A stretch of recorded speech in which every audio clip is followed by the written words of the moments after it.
महाराष्ट्र में भाषा को लेकर शुरू हुआ संग्राम खत्म होने का नाम नहीं ले रहा है। अब एक ऑटो ड्राइवर की पिटाई का वीडियो सामने आया है। इसमें कुछ लोग ऑटो ड्राइवर को पीट रहे हैं।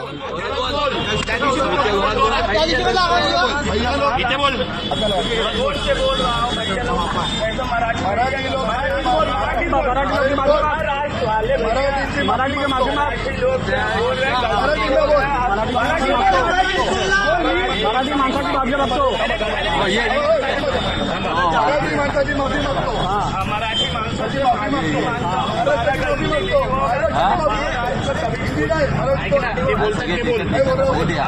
मराठी माणसाची माफी मागतो महाराष्ट्राची माफी मागतो मी छत्रपती शिवाजी महाराजांची माफी मागतो बाळासाहेबांची माफी मागतो उद्धव साहेबांची माफी मागतो राजसाहेबांची माफी मागतो और छत्रपति शिवाजी महाराज की। महाराष्ट्र में हिंदी भाषा बोलने वालों के पिटाई का मामला सियासी तूल पकड़ता जा रहा है। महाराष्ट्र में पैदा हुए भाषा विवाद पर किस नेता ने क्या कहा, सुनिए।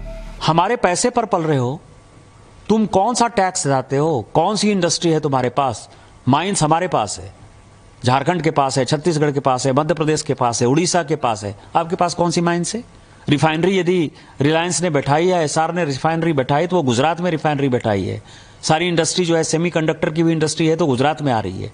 आप जो है लाटसाही कर रहे हो और ऊपर से जो है आप हमारा दोहन करके, शोषण करके टैक्स पेयर करते हो। और यदि आप में ज्यादा हिम्मत है तो आप हिंदी भाषी को मारते हो तो उर्दू भाषी को भी मारो, तमिलियन को भी मारो, आप जो है तेलुगु वाले को भी मारो।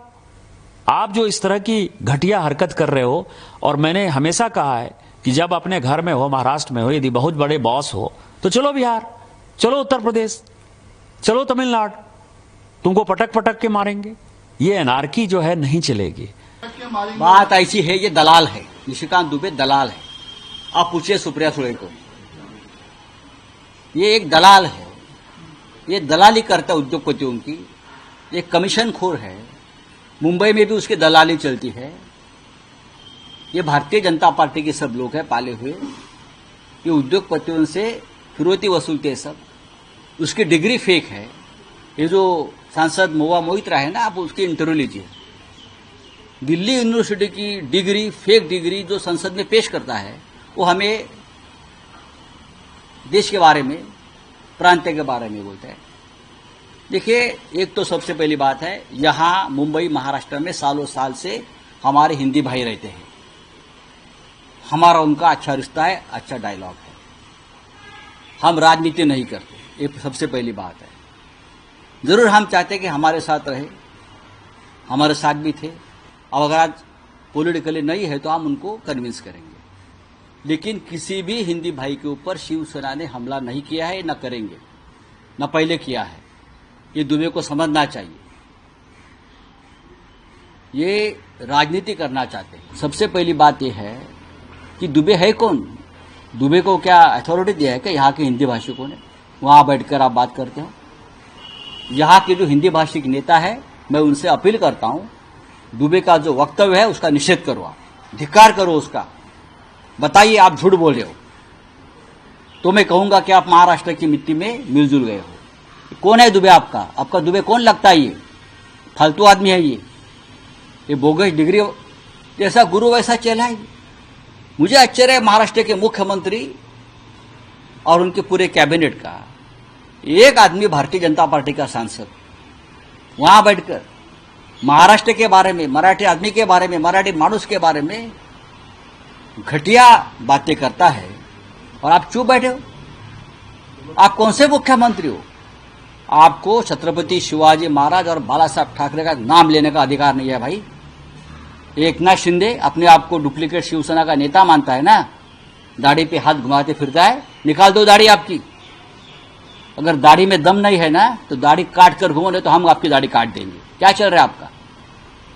हाँ, इस्तीफा दे दो अगर मर्द हो तो। आप जाकर पूछो मोदी जी और शाह जी को, ये क्या चल रहा है महाराष्ट्र के बारे में? ये कैसी बातें हो रही है? यहां एक भी हिंदी भाषिक के ऊपर कभी हमला नहीं हुआ है। आप मुझे बताइए, दिखाइए, आप बताइए क्या है ये। यहाँ लाखों हिंदी भाषिक रहते हैं, हम लोग हिंदी में बात, मैं अभी हिंदी में बात कर रहा हूँ ना। अगर हिंदी के ऊपर में बंदी हम लोग डालेंगे तो मैं क्यों हिंदी में बात करूँ? ये तमिलनाडु नहीं है, ये महाराष्ट्र है भाई।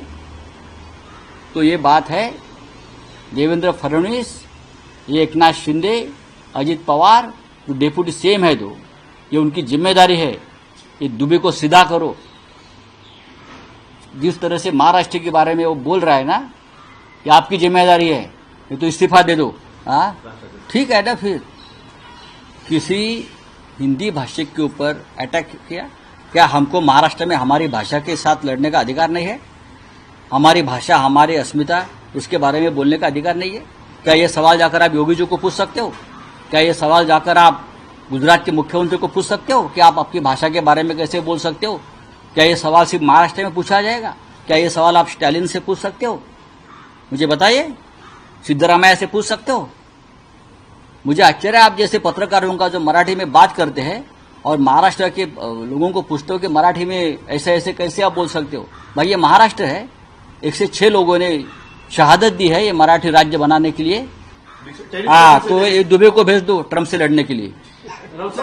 ये जो दुबे है ना, कोई ये जो निशिकांत दुबे है ना, उसको बोलो तुम्हारे नेता को धमकी दिया है ट्रम्प ने, जाओ ट्रम्प से लड़ो, हिम्मत है तो। बकवास लोग है ये दुबे जैसे लोग, कलंक है देश को। राज ठाकरे जी जो सीखे बीजेपी से, असम में भी बिहारी को पीटा जाता है, जो सीखे। मैं आग्रह करूंगा राज ठाकरे जी को, हम मराठी भाई एक हैं, हम मराठियों का कभी अपमान नहीं करेंगे। आप हिंदी या बिहार और झारखंड में रहने वाले, यूपी में रहने वाले लोगों का यदि आप अपमान करेंगे, गाली गलौज देंगे, तो हम कोई भी मराठी संस्था, मराठी व्यक्ति नहीं, कोई भी मराठी संस्था को हम बिहार में नहीं चलने देंगे, उसको बंद कर देंगे, चाहे वो बैंकिंग हो, चाहे मराठी कोई भी संस्था हो। और हमें लड़ने आता है राज ठाकरे जी, हम लड़ लेंगे आपसे। आप लोग कुत्ते के दुम हैं, आप लोगों की नंगड़ी नहीं सीधी हो सकती। जब म्युनिसिपल का चुनाव आता है तो आप लोग सीट जीतने के लिए बिहारी को निशाना और बिहारी को गाली गलौज शुरू कर देते हैं। बिहार और बिहारी ये बर्दाश्त नहीं करेगा। आपको औकात तो है नहीं मराठे के घर से निकलने की। कभी मराठा और बम्बई से निकल करके देखिएगा, तब पता चलेगा दुनिया कहाँ है। और आप जैसे लोगों का इतिहास मृत पड़ा है, मिट जाइएगा। पप्पू यादव को दम है आपके घर में आके आपके अपने बिहार और बिहारी की अस्मिता को बचाने की और मरने की। निशिकांत दुबे यांचं जर तुम्ही पूर्ण ऐकलं तर ते संघटनेच्या संदर्भात बोलले आहेत। ते मराठी माणसाला त्यांनी सरसकट त्या ठिकाणी म्हटलेलं नाही। तथापि माझं मत असं आहे की अशा प्रकारे बोलणं योग्य नाही आहे, कारण त्याचे जे अर्थ निघतात ते अर्थ हे लोकांच्या मनात संभ्रम तयार करतात। मी पुन्हा एकदा सांगतो की मराठी माणसाचं ऐतिहासिक योगदान या महाराष्ट्रामध्ये प्रचंड मोठं आहे। नहीं, ये सब बिल्कुल नहीं। महाराष्ट्र में लोग भूखे आते हैं। महाराष्ट्र की जमीन जो है इतनी अच्छी जमीन है, यहाँ पर मराठी भाइयों के साथ हमारे उत्तर भारतीयों के बहुत से ताल्लुक आते हैं। ये कुछ थोड़े से लोग हैं ना जो अपनी जमीन तलाश कर रहे हैं, राजनीतिक फायदे के लिए लड़ा रहे हैं लोगों को। लेकिन हमारा महाराष्ट्र में, मैं समझता हूँ कि महाराष्ट्र में कई हजार लोग ऐसे आए हैं जो बेचारे ट्रेन में बगैर टिकट के आए थे और आने के बाद वो करोड़पति अरबपति बन चुके हैं। महाराष्ट्र की जमीन बहुत जरखेज है और महाराष्ट्र की जमीन सबके साथ प्यार मोहब्बत करती है। छत्रपति शिवाजी महाराज की जमीन है, जिन्होंने कभी भी किसी धर्म के खिलाफ कभी नहीं किया। उनके धर्म में, उनके राज में मुसलमानों का बहुत सम्मान था। उनको संभल जाना चाहिए, क्योंकि ये तोड़ने की राजनीति है। आप राजनीति करिए पर जोड़ने की राजनीति करिए, तोड़ने की नहीं। तो मुझे लगता है अगर कोई इस तरह की बात करता है और किसी में दम है तो हमको महाराष्ट्र से निकाल के दिखाए।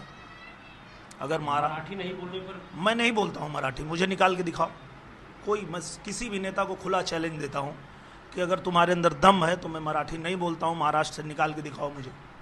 महाराष्ट्र में मराठी को प्रायोरिटी हमारी सरकार ने दी है, लेकिन मराठी को प्रायोरिटी देते वक्त अन्य किसी भी भाषा का अपमान हमने किया नहीं है। नहीं, हमारे शिवसैनिकों ने बिल्कुल इसकी दखल ली रहेगी और अगर हमारे शिवसैनिकों के पास उसका एड्रेस नहीं रहता तो उसका एड्रेस हम पार्टी की ओर से अल्पसंख्यक भाषिकों की मार पिटाई होगी तो उसका हम बिल्कुल समर्थन नहीं करेंगे, उसकी घोर निंदा करेंगे।